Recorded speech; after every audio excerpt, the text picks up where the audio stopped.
Well, ladies and gentlemen, we've got major news updates here today in regards to Donald Trump's decision on potentially striking Iran. Caroline Leavitt came out and made a statement and said that Donald Trump will make his decision on what he wants to do with Iran within the next 2 weeks. We're going to play this and then I'll do my reaction. We've got now Netanyahu hinting, saying, well, maybe there's not going to be U.S. support. We can accomplish what we want to accomplish without U.S. support, which seems very unlikely if they really want to destroy the entire nuclear program of Iran, considering the B-2 bombers would be needed for Fordow, based on the fact that it's within a mountain. So we'll see. But let's see what she said here. Regarding the ongoing situation in Iran, I know there has been a lot of speculation amongst all of you in the media regarding the president's decision-making and whether or not the United States will be directly involved. In light of that news, I have a message directly from the president, and I quote, "Based on the fact that there's a substantial chance of negotiations that may or may not take place with Iran in the near future, I will make my decision whether or not to go within the next 2 weeks." That's a quote directly from the president for all of you today. So we'll kick it off for questions here in our new immediacy. With this tweet here, and with Trump saying there's potential negotiations with Witkoff and the envoy, Trump has proposed a new deal to Iran via Steve Witkoff and Leavitt. And apparently, I don't know if this is what the actual deal is, but I would imagine it is going to be obviously no uranium enrichment. That's what the United States wanted when they were originally negotiating with Iran. When they met up 5 times, they were going to meet up again. It ended up not happening, and barring Iran from working towards a nuclear weapon. And so the question is, why would Iran accept this? Why would they accept no uranium enrichment after they just got preemptively struck by Israel and had several of their top officials killed and some of the top nuclear scientists killed in those attacks? Why would they take this deal? If you're not going to take it before, why would you take it now? You could argue, well, with the amount of armament the United States has sent to the Middle East and to Europe in preparations for a potential attack, Iran may see that as a major escalation in terms of we're pretty much screwed here if they decide to attack, if the United States decides to help Israel in attack, and maybe they would be pressured if their regime thought that Israel and the United States wanted to go for a regime change, wanted to totally destabilize Iran. They would say, well, for us, it makes sense to do some type of deal with the United States, but the deal would be extremely suboptimal. That's just the reality. And there's another major thing you have to think about when it comes to whatever this time period is. Trump said there's going to be more negotiations, so we're going to wait. The issue is you're talking about 1 week or 2 weeks, however long Trump decides to wait in terms of maybe striking a deal, negotiating. Because remember, there were negotiations that were happening. There were 5 rounds. They were going to meet again. And right before they were going to meet, that's when Israel struck Iran and derailed the negotiations. Now, Israel says, well, it was day 61. Trump gave a 2-month window and they broke it. And then Trump agreed with it and said, yeah, this is what we were doing. And then it came out behind the scenes. Trump and Netanyahu were planning this. It was a sneak attack and it worked. And Iran had their guard down. Whether or not that's true, the point is, could we see something to where there's a catalyst that happens maybe within the next week? We know that Netanyahu and other people within the United States and Zionists have been telling everyone that'll listen that, well, Iran has been trying to kill Trump. They've been trying to assassinate him because of Trump's first term and the killing of Soleimani, the Iranian military leader. And so they've been saying, well, they've had 2 assassination attempts on Trump. Imagine within this window, within this week window, this 2 weeks window, whatever it ends up being in terms of this timeline that we've now established, because Trump is saying there's going to be negotiations with Iran, and it was reported earlier this week there were going to be, but this is a window now in which something could happen to where Trump can say, I've got no choice but to strike Iran. Whether it happens domestically or to one of our bases, I do not believe Iran would strike one of our bases. The only way that would happen is, preemptively strike one of our bases. They've said that they will only do it in response. But you just have to wonder. You really have to wonder, considering it's a week, it's 2 weeks, however long it is in terms of these new negotiations. We were already in long negotiations with Iran. And that's why I wanted there to be a deal, because you get these strikes and it's like, so Trump now is demanding the 0% enrichment. It seems like that would be a pretty difficult thing for Iran to agree to. There was a report that Iran would be more flexible with their enrichment levels, whether it's 2% or 3.67%, which was the original agreement in the Obama deal. But a lot of this is reading between the lines. A lot of this is very, very hazy when it comes to the information that we have or we don't have. There's a lot of lack of information. There's a lot of people saying they already have a nuclear bomb. Based on what? Yes, I mean, based on Trump's own intelligence, based on Tulsi Gabbard, no, they don't. And I'm not saying that if they're at 60%, they're moving towards one, I would agree, but this type of stuff tends to be a fear-mongering catalyst to bring the United States into a significant conflict with Iran. So it's important to understand, well, this is a period now in which it's like something could happen to where Trump's like, I don't even have a decision. I have to strike because something happened. An event happened that caused the United States to have to join. Rather than Trump just immediately striking, because Trump also has to realize there is a divide within his base on this situation. And you can say, well, we're going to take the middle route, which I guess in this case, the middle route from a full-out war and wanting regime change and going at it with Israel against Iran for months and months and months. And then the other side would be doing nothing and saying, we're going to agree to a 3% enrichment, a similar deal to the one Obama signed. The middle route could be bombing Fordo and then getting out. But then you're going to face return fire, of course, from Iran. And then what does Trump do about that? So maybe the middle deal to where it's just, they say bomb and get out and we're out. Although what does that look like in terms of the cascade effect? Because there's going to be a significant effect on to that. Netanyahu says Israel can accomplish their goals alone when it comes to Iran's nuclear facilities. Which is interesting because it's been said for, I mean, really since this entire saga started, they've been talking about how Israel desperately needs U.S. B-2 bombers to be able to penetrate the Fordo underground facilities.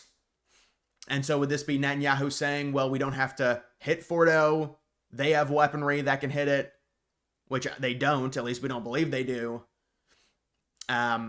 So this could be, I mean, you could take this as a good thing. Like maybe they're starting to think they're not really going to get everything they want from Trump, but you kind of have to take all of this stuff with a grain of salt. I mean, who knows what he really means by this? Obviously they want the United States involved. It's kind of a holding pattern now for about a week or 2 weeks or however long this takes. But Trump's official statement today is that they're negotiating. He wants to give Iran a chance to come to the table. He said Iran, they might come to the White House. Iran denied it. There's going to be some type of neutral meeting point, maybe in Oman. And so we'll have to see what happens. But you know, you have to be concerned that nothing happens during these negotiations, because maybe we're getting closer to some type of, but it's hard. I don't know why Iran would agree unless, I mean, they're on a verge of total collapse, and you really don't know. I mean, we don't know the exact story with Iran in terms of their nuclear or their military situation, how dire it is. There's been reports that Israel got struck hard, Tel Aviv got hit hard by Iran, and they're struggling right now. So I'm not sure why Iran would agree to what the United States is going to be offering, because undoubtedly what the U.S. will be offering, I'm guessing, unless Trump says, hold on a second, we can't do this, let's have a deal done that seems right. And maybe, I mean, the only thing I think of, the U.S. is going to demand the zero enrichment. That's just the reality. They wanted it. And now after the Israel preemptive strikes, they're not going to say, oh no, you can have 3% enrichment now. That's why Trump originally, he criticized the Obama deal. He said it's too risky for them to have any enrichment. So it's going to be 0% enrichment. The only thing I can think of is maybe you can allow Iran to join some type of, regional nuclear program, joint nuclear program for nuclear energy for civilian use, and then you ease the sanctions. And that's why Iran would, and their regime would try and save face in terms of doing that. This is if Trump even wants, I mean, because obviously Israel wants the regime change. They want all of these nuclear facilities blown up. So would Trump really be willing to do this and say, no, Israel, it's not going to happen?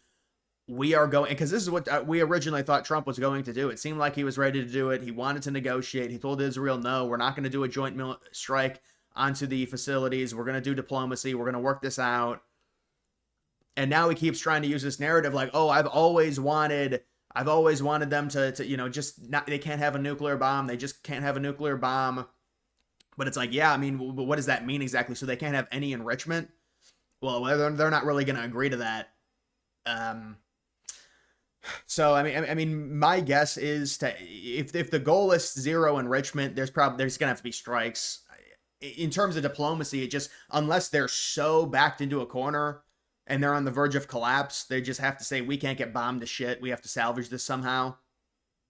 Then maybe, but listen, let's hope that this somehow works out to where the diplomacy wins out, and there's not, because the second there's strikes, you're going to be dealing with a cascade effect of things.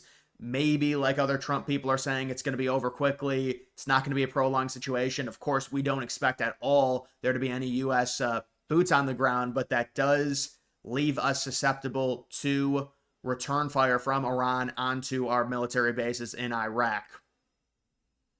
And so what happens after that? That's really the next step.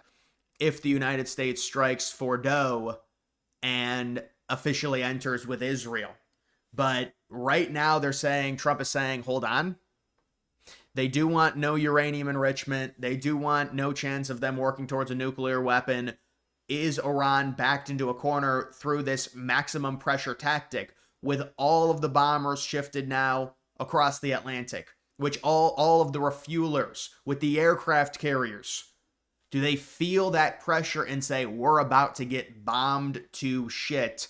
Let's do a deal. But the deal in terms of zero enrichment seems like something that's unlikely that they would accept. Maybe if there's this maximum pressure campaign that Trump is putting onto them, there's a chance it could get done.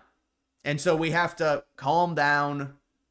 Hopefully there is nothing that happens during these negotiations that allows Trump to say, well, I have no choice. Look at what they did. Now I have to strike them.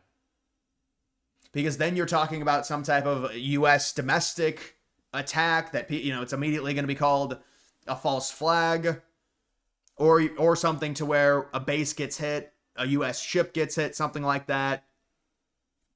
And so we hope nothing like that happens so we can have actual negotiations. But I'm not optimistic that these negotiations are going to go anywhere unless Iran is backed in, unless either Trump pivots and says, you know what, we're not doing this. I'm not going to lose my legacy. I'm not saying Trump's going to lose his legacy to this.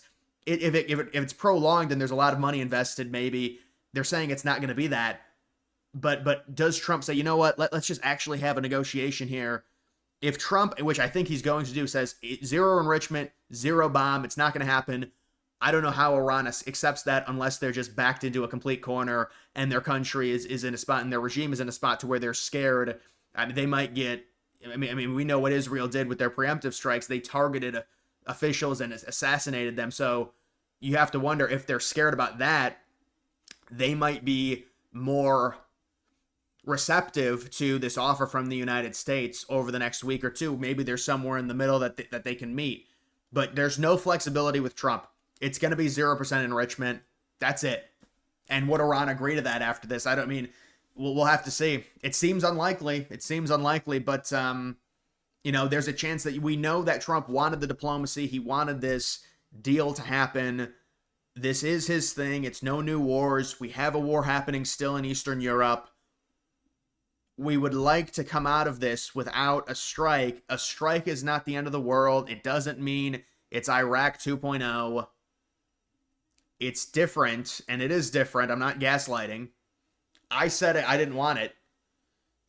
And so I've been critical of Trump, but what I'm saying is people need to calm down, and I think people are calming down now. They're saying now it's diplomacy again, and we'll see if this can happen. I think it's hard to see this being agreed to by Iran if this is what the U.S.'s offer is, and I'm pretty sure it's going to be, because why would they decide to, unless somebody talked to Trump, maybe Tulsi Gabbard, and said it's just not worth it, although apparently Tulsi is on the outs, it's being reported. I mean, there's a lot of tough stuff coming out with the administration, but this is just this is big thing. You know, it's a big thing for Trump to say, no, we're going to try and negotiate. We're going to try and work through this. And Israel, they're fine with letting Trump do this. I think they're still expecting, it was reported. I mean, there's been a number of reports, but they still expect Trump to join Israel in this fight with the use of the bunker bursters and striking the big enrichment facilities. But guys, that is going to do it for this video. Make sure you like it down below. Also follow me on X. Link to that's always in the description.